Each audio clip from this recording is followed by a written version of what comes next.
Welcome back, Honestman, Skyrim Optimized, here with Mary Abernathy. Last episode, we established a really solid foundation for grinding smithing by picking up the Ethereal Crown and also by obtaining a permanent boon, Ancient Knowledge. And as we can see, the Ethereal Crown combined with the Lover's Stone boon, stacked with our Lover's Comfort boon, and Warrior Stone, and the aforementioned Ancient Knowledge, brings us to a grand total of 65% bonus for blacksmithing. And as we can see here, my smithing is currently 16. So I could use some bonus to smithing. Now, training levels in smithing will obviously help increase our smithing pretty effectively, but at 16, obtaining additional levels is so easy at this point that we want to just kind of take our hands-on approach first before seeking assistance. To that end, I've compiled all of the gems that I've been able to accumulate to this point in the game, as well as all of the gold ingots and silver ingots. I also spent some time transmuting iron ore into some gold and silver. And I would say always prioritize gold first. I have 9 gold ingots here. That's not an accidental number. It's based on the gems that I have at my disposal. In order for me to turn all of the gems I have into jewelry, gold jewelry, it requires 9 gold ingots. So that is why I have exactly 9, whereas I have 37 silver ingots. That's not actually enough to do everything, but I don't think we're going to need to do everything. And the process here is very simple. It's just make sure you have all of your bonuses active, and then just go about creating jewelry. I'm going to start with the most expensive first. Those are going to give me the biggest bonuses. There we go. So we went from 16 all the way to 18. Almost a full level there. Almost a whole full level there.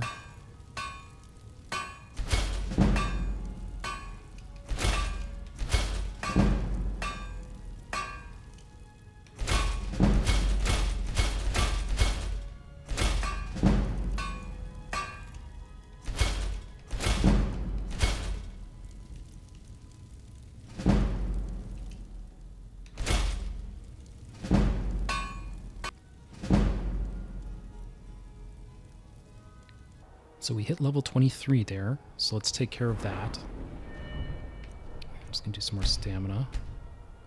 I took smithing to 30 there, and obviously I could have kept going. I had more materials, but I think this is a good place to start engaging some training. So I'm here at the Skyforge with our good buddy Eorlund Gray-Mane to get some training in smithing. But before I do, I want to make explicit something that I've been referring to, which is the bonus XP, the spillover XP. Whenever you train something, any boons you may have for that skill are in play. So we're at 65% bonus XP for smithing, which means if I buy a level here from Eorlund, I'm going to get 165% of a level, not just one level. Obviously, the math is going to drift a little bit because every level requires slightly more XP than the prior level, but you get the general idea. Now, critically important with this is the fact that that bonus XP, that sort of spillover XP, cannot give you a level in and of itself. So if I'm like 5% from a skill up, and I buy training in that skill, and I've got a big bonus coming, the best case scenario for me is that it's just going to take me to 100% again. It's not actually going to give me 2 levels. It'll just max out the bar and put me like right on the cusp of another skill up. So obviously we want to minimize the waste, right? We don't want that bonus XP just being thrown out the window. We want to preserve that. So that's why I think 30 is a good spot here, and let me show you how it works with Eorlund. So here we can see where the bar is. We're at around the M in smithing, and we're just going to purchase 1 level. And now if we look here, we can see we got a whole lot of bonus XP from purchasing that 1 level, and we're real close to 32. So we're just gonna make some jewelry. Just something modest. And I'm looking at the values here. Just 160 here, base value. That should be sufficient. There we go. Now, if you're flush with cash, that's basically the loop, right? You just buy a level, make something. Buy a level, make something. I'm going to want a bit of a refund, however. So my intention here is to engage the pickpocket skill to get my money back. And as you can see, I haven't really done anything with pickpocketing, just a little bit. Still at base level 15 here. But we do have a few items helping us out. There's the Thieves Guild boots that we picked up earlier. That's 15%. I was able to get a lucky drop for gauntlets of eminent deft hands, which is 30%, as well as a ring, which is 20%. So we do have some bonuses in play here to help us. Now, obviously, this is going to give us skill ranks in pickpocket, which is not really desirable because those are non-combat ranks. Those are ranks that are not going to help us improve our combat effectiveness whatsoever. So, all things being equal, you'd rather not bloat your character level with a bunch of non-combat skills. And what that's going to do is make our character much more dense, if you will. Right? If you are character level 50 and the vast majority of the skill ups that went into that character level 50 are combat focused, you're going to be much more capable than a character level 50 that has 100 lockpick, 100 speech, 100 pickpocket, etc.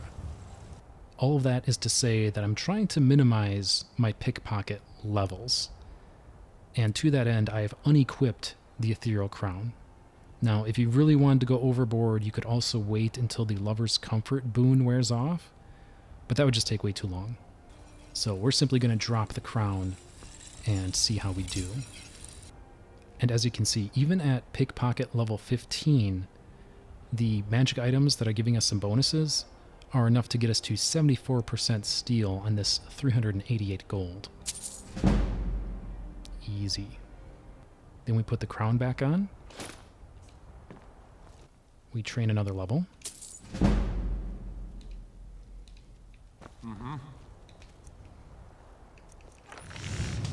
And we make some more jewelry. As you can see in the bottom right, the bar is almost completely full again. So I could probably get away with just doing a silver necklace here, but I have a ton of garnets, so I'm just going to do a garnet ring. There we go. Unequip the crown. And you can see we actually gained the few skills we had in pickpocket. Now we're at 80% to steal. So we really shouldn't have any trouble stealing our money back here. And that's the loop, basically. And certainly I am going to level up going through this process. I'm basically getting 10 ranks in smithing for 5 ranks in training. Certainly I'm expending some material resources, so it's not like totally free, but you can see how the loop works here and how much that bonus XP gives us a jump start. So the game plan here is to continue this loop until we get smithing to 50. Basically we want to stop once the cost of training takes a big jump past level 50. And part of that is, again, back to what I was saying earlier, you start getting really big dollar values, it's going to start pushing our pickpocket like crazy, and we don't quite want that yet. Jumping ahead here, we spent all day smithing with Eorlund. We are now character level 26 and smithing level 52. As you can see, I've invested in Dwarven smithing here. That's going to allow us to enhance our Zephyr bow, but also this is a great skill to help grind smithing. But even if it wasn't, we want to get over into ebony anyway at some point. So this is just a stepping stone to that end.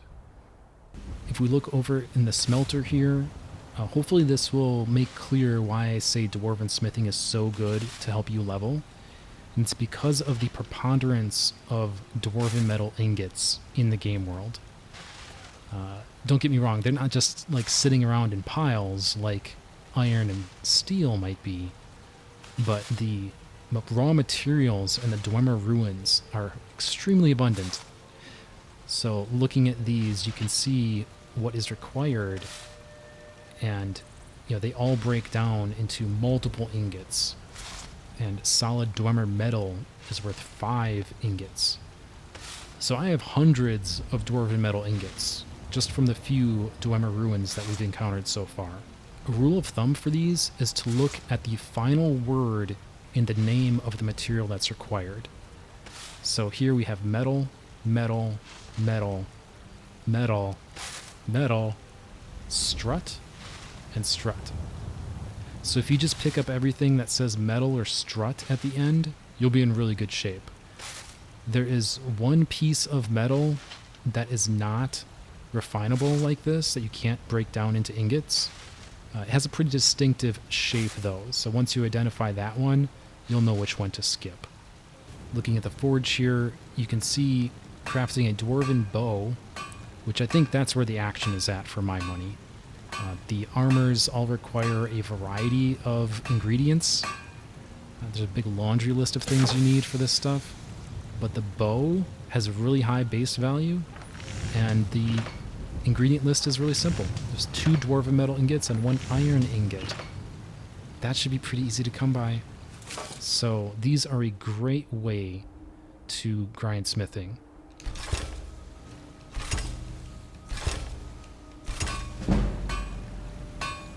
In addition, I have a bunch of steel pieces here that I've been collecting. I can hone these for XP as well, so I'm going to knock out a bunch of these. Jumping ahead once again, we were able to get to level 60 pretty comfortably. I created a bunch of bows, I enhanced a bunch of low-level equipment with cheap materials, and in case it wasn't obvious or apparent, the reason the goal was 60 was to get to Arcane Blacksmith. So now we can enhance all of the magical enchanted items that we've been walking around with. I'll also note that I am now character level 28, so I picked up a few additional levels during that process. And my training protocol, since I obviously wasn't training smithing anymore, is I made the switch to one-handed, thanks to our companion friends. Same rules apply as with any other training, right? It's going to give you that bonus XP. So once that bar gets pretty full, I go look for something to smack with the sword and effectively get a free level of sorts. So definitely be aware of that, especially at this point when sort of our floor is a 50% bonus, pretty much for anything we would ever be training, because we're just going to change Warrior Thief or Mage Stone to match. There's a lot of bonus XP at stake. So you pretty much never want to just straight up buy all 5 training levels at once. You want to do 1 or 2, kind of monitor where your bar is at to try to maximize your returns. I'll also quickly note that our pickpocketing maxed out here at 45 as a result of our training with Eorlund. So I think we're in pretty good shape here. We have Arcane Blacksmith now, and our sort of total character level is still very densely invested into combat relevant skills. Now, I think a fair question at this point would be, well, why not try to maximize smithing? Why not try to take it all the way to 100? Why not try to jump all the way straight to the end game crafting? And the answer to that is, well, we just don't have all the pieces yet. Like, there are still additional pieces to this end game crafting puzzle that we haven't acquired. So that's number 1. And number 2, obtaining those pieces is going to be a little more difficult than what we've done so far. I think to this point in the game, it's been really easy. It's just a matter of knowing where to go and what to grab. But this next piece, this next phase, if you will, is going to be a little tougher. I don't think it's going to be a problem, but it's going to be a little tougher. So I think it makes sense to try to improve our weapons, improve our armor, to position us for success without going crazy. So I've assembled the equipment that I care about here, and you'll note that I also have the Savior's Hide. This is a quest that I covered in detail in my first campaign, episode 21, Daedric Drama. I'll have a card for that here, so you can check out the details if you like. That was not terribly difficult. You have to kill a werewolf, get its hide, and I didn't have any real issues with that encounter. But this is a great piece of armor, arguably the best, I would say.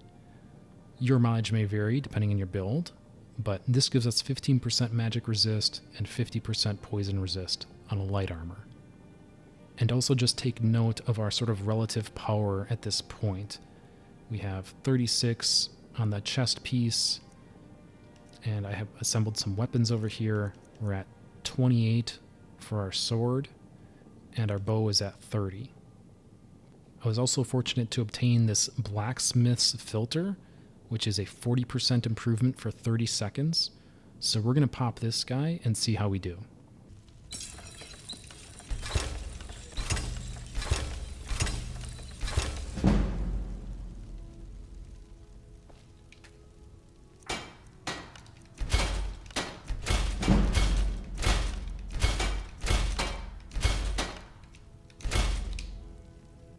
And as you can see, now we are up to 64 defense on the chest piece. And our weapons, our sword is now 49 and our bow is 55. So I think we did pretty well. That's not double, but it's almost double. And as you can see, I did create a second sword, that's for Ayla, and a second bow here, that's also for Ayla. So she's coming along on the journey with us, both figuratively and literally. Okay, with our crafting completed for now, we have a little bit of an errand to run before we wrap up. We are at the Redwater Den, which is roughly midway between Iverstead and Riften. And this location is a clandestine narcotics lab. They make skooma here. There's a quest for this location, I will note, but it's only if you side with the vampires during the Dawnguard expansion, which I would not recommend, by the way. I think that the rewards and the benefits of being aligned with the Dawnguard are much better than trying to align with the vampires. The only person that I would suggest align with the vampires is if you are all in on being a vampire. And what I mean by that is not just that you walk around passively as a vampire, but that you are engaging vampirism as part of your combat strategy. Right? If you're transforming into a vampire and you're all in on that, then go with the vampires. In all other cases, I would say go Dawnguard. In any case, Dawnguard in general doesn't have any relevance to our optimization plan, but I did want to note that there's some overlap with that expansion with this location. We're not here for vampires or skooma, however. We are here for a spell. We are here for the telekinesis spell. Now, telekinesis is a critical spell to power leveling alteration. We're not quite ready to do that yet, but I thought it was a good opportunity to knock it out nonetheless. And pretty much every build is going to want to get into alteration at some point. And the reason for that is because of magic resistance. So investing 3 points here is going to give you 30% magic resist, which is great. And one of the best ways to level alteration, if not the single best way, is the telekinesis spell. Now, you can ultimately buy this once your alteration is to a certain level, and there are other locations where you can potentially pick it up. But this is a fixed location that's super simple to get to and super simple to grab. Look, I'm just here to keep watch. What you're looking for is down inside.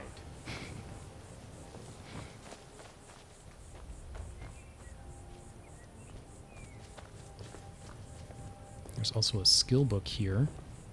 We're going to have Ayla pick that up for us. I'm still here. Fine. What? What? And I've mentioned this previously, but I'll just show it. Will do. There we go. So now it's in her inventory. That We'll it? take that off and tuck that away for future use. We've stopped. What is it? And we're going to have her wait here. Go on ahead. I'll stand guard. Depending on how you approach this, you may not want to have a companion along at all. But I wanted to grab the book. I got nothing on me. If you're looking for skooma, head on downstairs.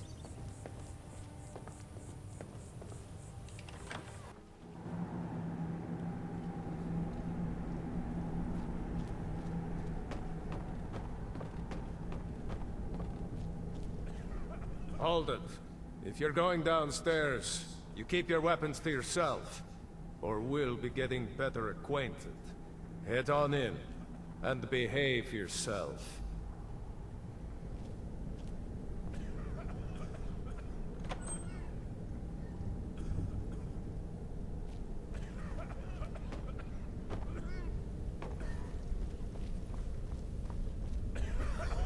Oh, welcome, welcome.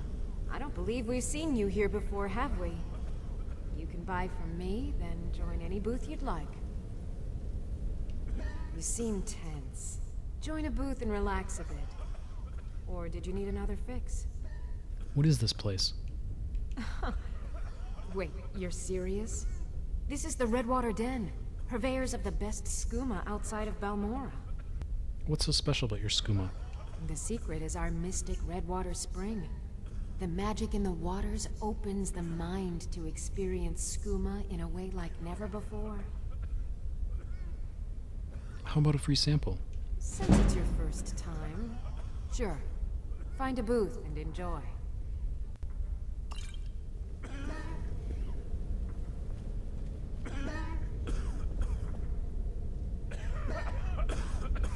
Yes? So the attendant has a key to this back chamber here.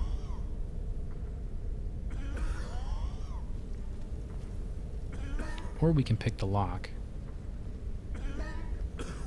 The problem is, as soon as we go through this door, regardless of how we get through it, he's going to attack us on sight, even if we're no longer back there.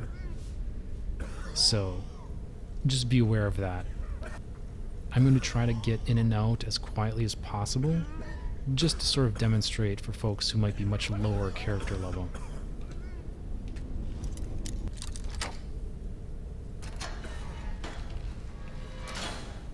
Go.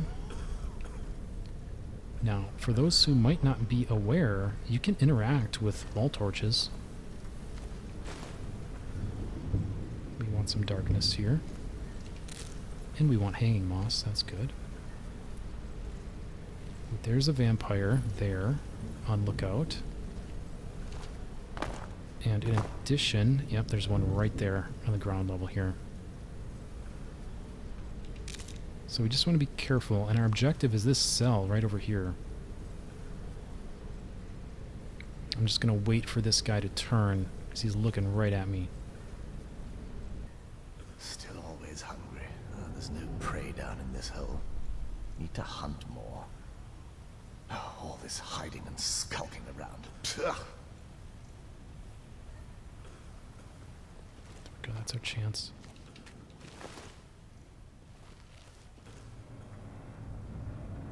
Now there is a key right here. But opening this door, whether we pick it or use the key, is going to make noise. So that's no good. And we don't actually need to open it anyway, because we can reach right through the bars. Spell tome telekinesis. I won't hide down here forever. Beautiful. Gather a few of the brethren. We'll strike out on our own. Now we just need to get out. You can just go this way.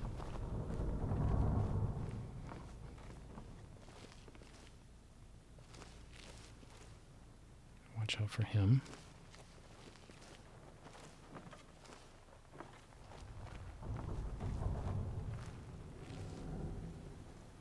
Blood. So hungry all the time now. Need to hunt again soon.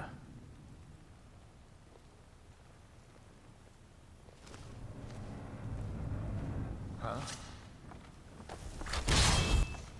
Is someone there? He doesn't know where I am. And getting to 40 here. We've been waiting for that, actually. Means we can put an additional point into stealth. And we can get deadly aim. Which is great. Nothing. There we go. Lost them. Now, the hard part is getting out. As I mentioned earlier, the attendant here, as soon as he sees us, he's going to attack us. It doesn't matter if he actually saw us back here or not. Similarly, the dealer behind the bars, she's going to aggro as well. If you have a just 20-second invisibility potion, you can pop that and make a run for it. That'll get you out clean for sure. The people outside, the guards outside, however, you'll want to be careful of them as well. They're going to attack. We're plenty strong here, though. I think we can take a little more aggressive approach and put our newly acquired ability to use.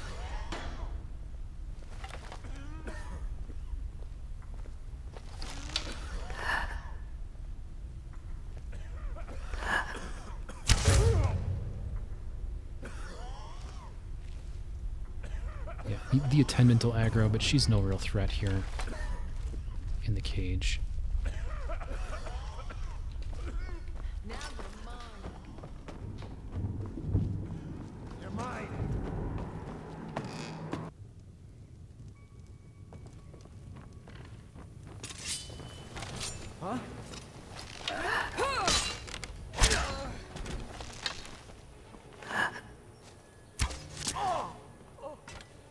Right in the throat. And there we go. That's a really easy, as far as I'm concerned, and really reliable way to get telekinesis basically at any point in the game. We'll put that to very good use a bit later on. And that's going to be a wrap. At this point, I would strongly recommend finishing the Book of Love quest. It should be super simple at this point.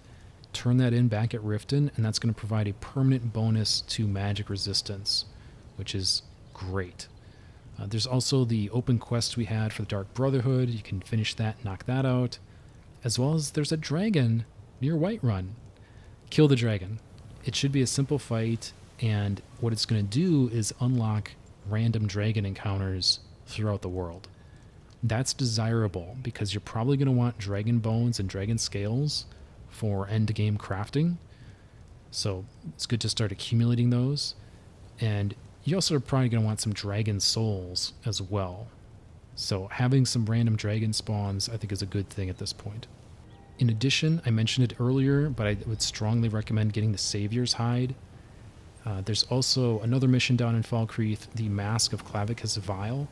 That's a little bit more involved of a side quest, but that has a great reward. It's going to improve your commerce with the merchants. Last but not least, you may want to consider picking up the Mace of Molag Bal from Markarth. That's a bit of a side quest as well, but that gives you a mace with a soul trap enchantment if you don't already have a source of soul trap. So something to consider there. That'll do it for now. Next time, we're going to jump back into the action. It's going to be some dungeon diving. We'll have Mary and Ayla in Solstheim as we continue to accumulate pieces towards our end game crafting. Until then, thank you all so much. Please like and subscribe. This has been Honestman, and I'll see you next time with more Skyrim Optimized.